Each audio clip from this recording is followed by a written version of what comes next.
Listen to conversations with some of today's most innovative brands to hear practical advice and insight on technology, customer experience, co-creation, marketing, entrepreneurship, and more. Welcome to the Brand Lab series from AE Marketing Group.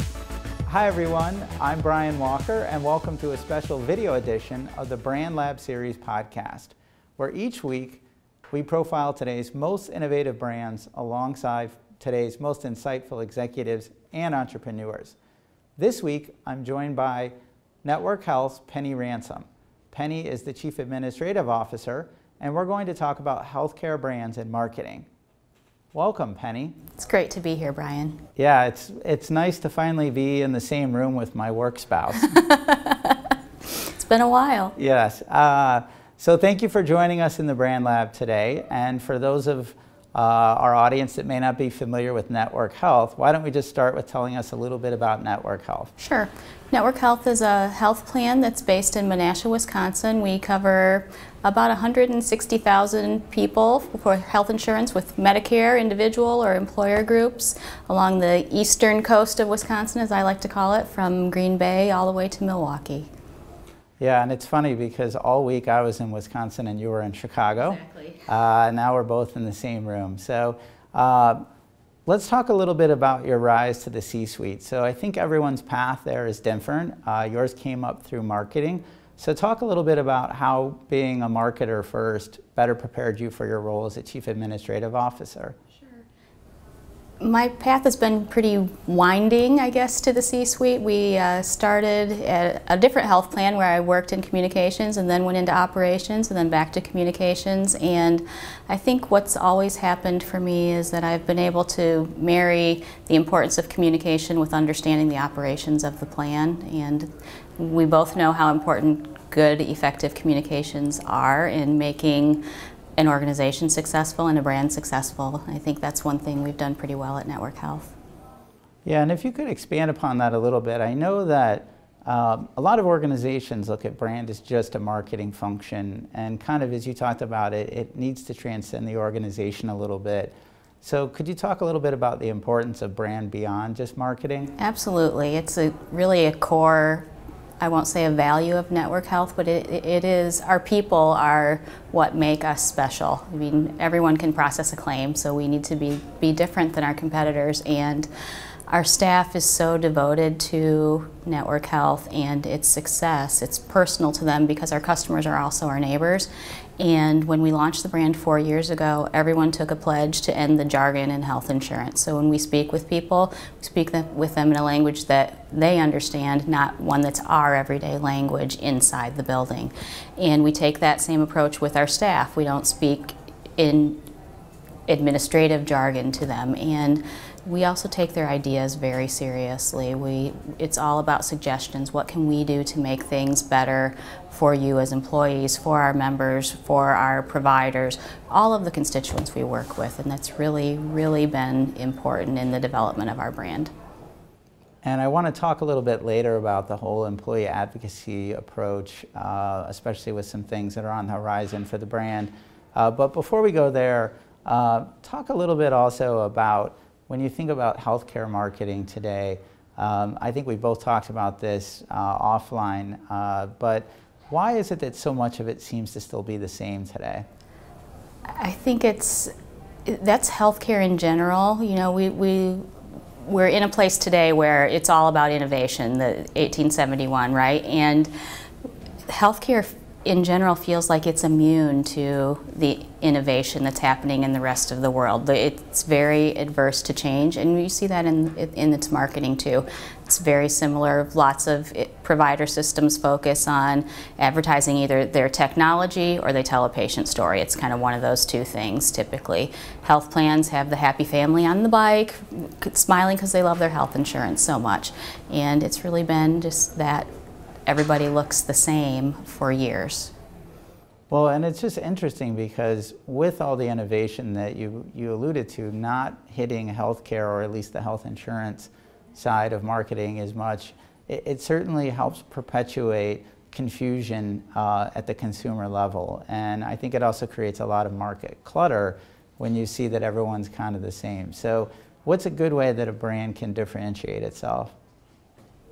I think the most important thing is that it does research, first of all, to find out what its constituents want, its customers, and then take a chance, be brave in what it's doing, and while it may be risky, it usually pays its rewards. I think Network Health is a great example of that. When we did a lot of research, as you know, before we rebranded ourselves a few years back, and when we did that, it was really important to us that we followed what our customers said they wanted. And we also knew that not many people who weren't our customers had a clue who Network Health was, so we needed to stand out.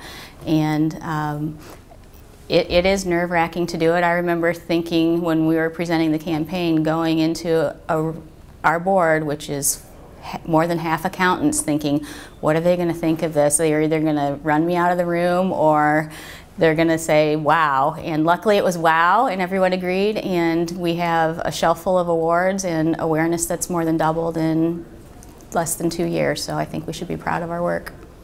Yeah, and building upon the taking risks and kind of being brave, what's interesting is Network Health was well ahead of the curve in the area of using digital, using animation, using some of the different styles of creative and technology you see that have gone very mainstream today. And you're about to embark on another campaign that I think is incredibly different for most health insurance, let alone healthcare companies to do. So why is it that you like to take risks? Partially because I get bored doing the same thing. That's the honest answer. But I also think we're in a time where the people that we want to attract, millennials and baby boomers too, our attention span's pretty short. So if we start seeing the same thing over and over again, we begin to ignore it, and we want immediate gratification and a good story. And I think what we're about to launch is going to be some of the greatest stories. No pressure at all, right? None for you. The bar has been set very high. But so let's talk for a minute about the new campaign and some of the new brand style.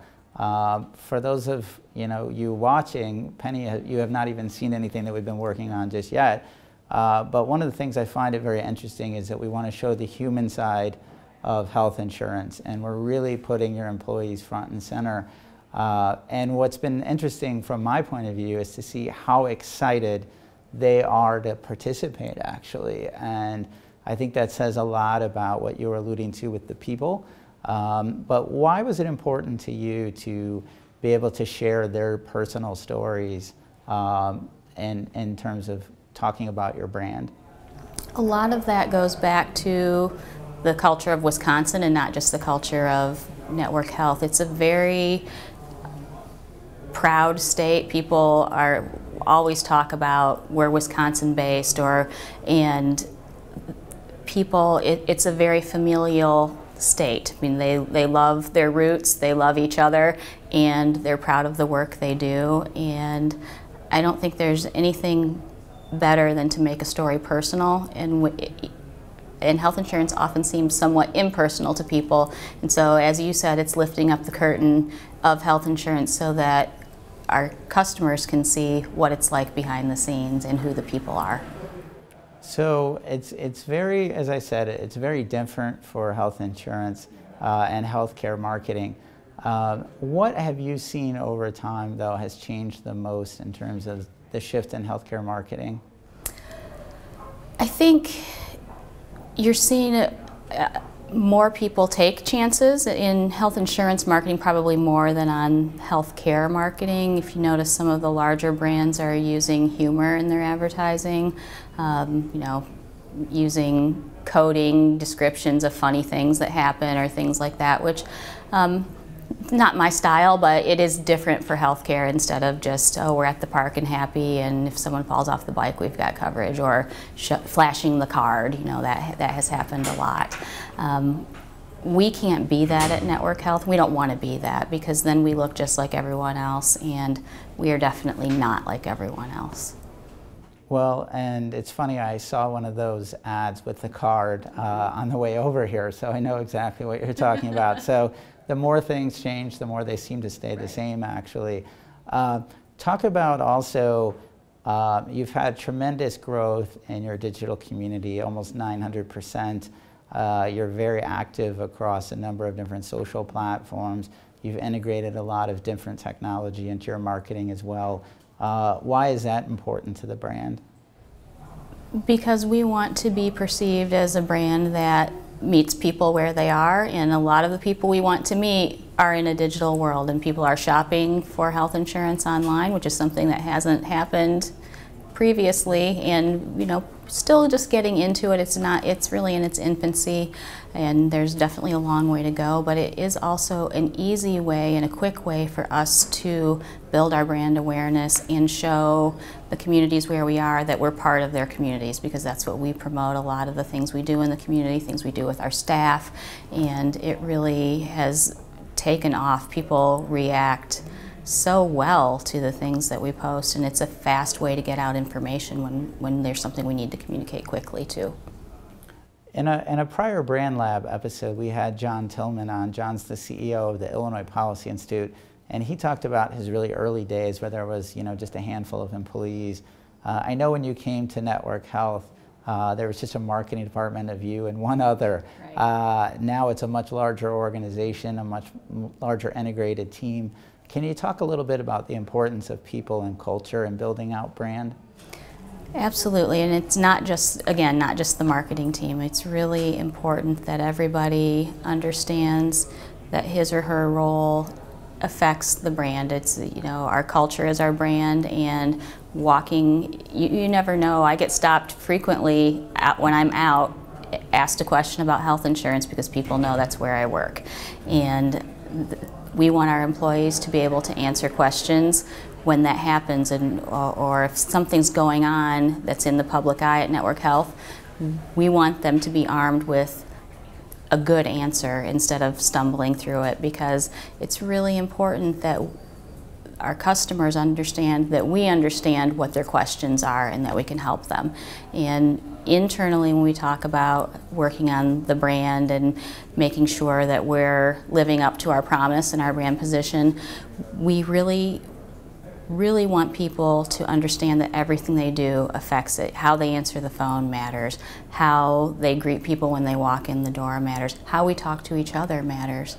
And luckily, as we've grown from about 250 employees to 450 in the last four years, people have embraced it, and we continue to make it part of the orientation process. We're about to launch a brand ambassador program with staff being involved and interviewing new employees. So lots of things going on. So this wasn't just a flavor of the month that we did when we got a new logo. So it's really continued over 4 years, and I'm really proud of the work that not just the marketing team does, but that the staff. I'll get emails every day with suggestions of things we can do differently or do better to have a better experience for our customers, and that makes me happy.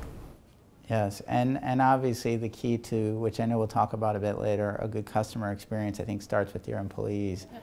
And having recently spent some time with several of yours in a lot of different areas of the organization, they really do not just talk it, but they walk it, exactly what you described. I just had a conversation with someone that does recruiting for you, and she talked about how in many cases she is a frontline person of representing your brand.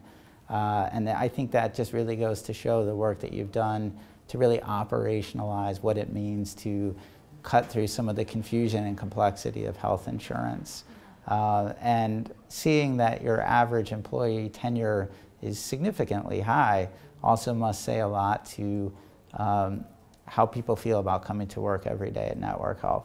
Yes, it really is a family, and what happens to each of us is personal to everyone there, and that's part of what makes it a great place to work, and that's important. And it's interesting you're talking about our recruiter. We just have one, and she has never been a recruiter before, but she believes in Network Health's mission and our values. And it's interesting because we also have a new CEO, and he said to me yesterday, I can't believe the talent you've been able to get here recently, and it's really, I believe, largely because of her and how she presents the plan and talks to people about what an impact they can make. And it's fabulous to see great people coming to work for a great company.